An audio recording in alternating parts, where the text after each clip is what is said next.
Interesting thing when construction guys get together. We're an interesting lot. See, when we get together, we find out we both work in construction. I mean, this is why guys stand around in Home Depot and Richie's. We're talking about the job. We're talking about the things we've done. We're basically sharing our resume. Yeah, what are you working on? What have you done? Oh, what was your big job? Oh, and we share the things that we've done.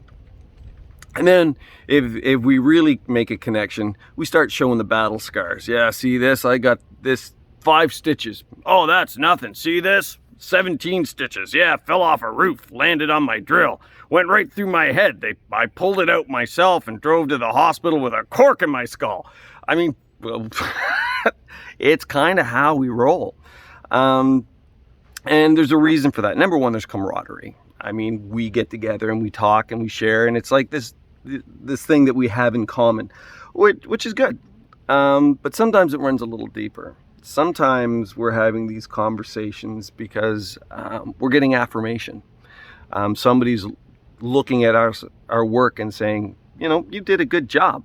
And we like that. I like it when people tell me I did a good job. I like it when people say I'm impressed. I like it when people say all these things.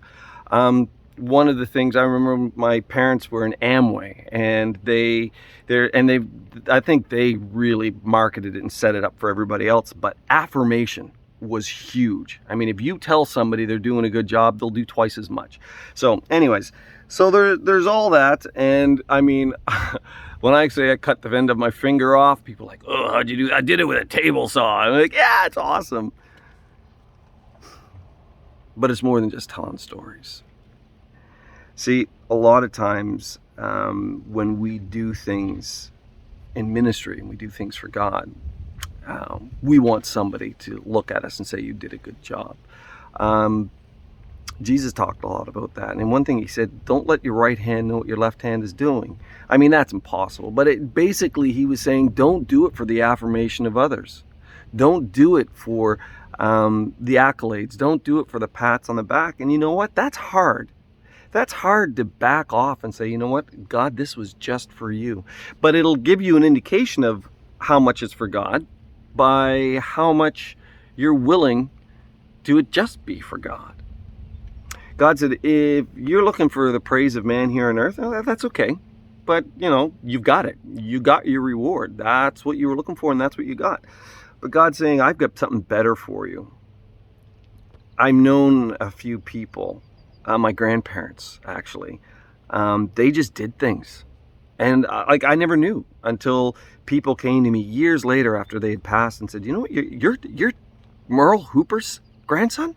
Oh, let me tell you what Merle and his wife used to do. And I'm like, really? Wow.